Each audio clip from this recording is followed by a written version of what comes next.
deadly plane crash. Brand new plane to crash into the ocean. We're going to begin now with the latest on that plane crash in Indonesia. It involves a plane crash in Africa, Ethiopian Airlines. And we begin tonight with startling new developments in the doomed Ethiopian Airlines flight that killed 157 people and led to the grounding of Boeing 737 MAX planes all around the world.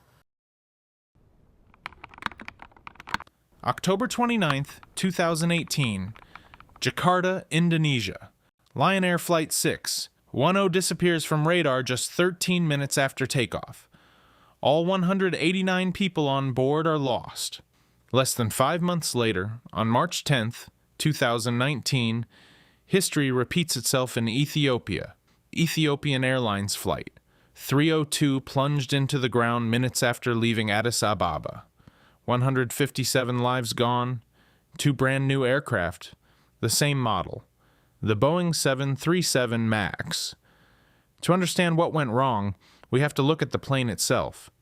The MAX was Boeing's answer to its competitors, a more fuel-efficient version of the legendary 737. But there was a physical problem. To fit larger, more efficient engines, Boeing had to mount them further forward and higher up on the wings. This change altered the plane's aerodynamics, making the nose pitch upward during certain maneuvers. To fix this tilt, without retraining pilots on expensive flight simulators, Boeing created a software solution, MCAS. MCAS stands for Maneuvering Characteristics Augmentation System.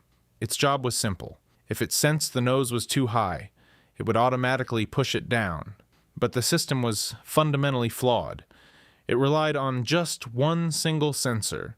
If that one sensor failed or gave a false reading, the software would relentlessly force the aircraft into a nosedive. In both crashes, the pilots fought a life-and-death tug-of-war against their own aircraft. But the most chilling part of the investigation wasn't the software. It was the silence. Investigations revealed a disturbing culture of concealment. Boeing's engineers were aware of how aggressive MCAS could be. Yet the company chose not to highlight the system in pilot manuals. They didn't want to overwhelm pilots or trigger costly FAA-mandated training.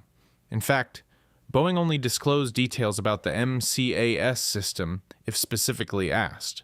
This cozy relationship between Boeing and the FAA meant the regulator essentially allowed Boeing to self-certify its own safety systems. It was a recipe for catastrophe. Following the second crash, the world stopped flying the 737 MAX. For over 20 months, the entire global fleet remained on the tarmac, the longest grounding in aviation history.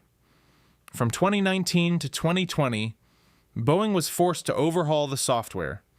MCAS was redesigned to require data from 2 sensors, and it can no longer override a pilot's manual input. The implications have fundamentally changed the industry.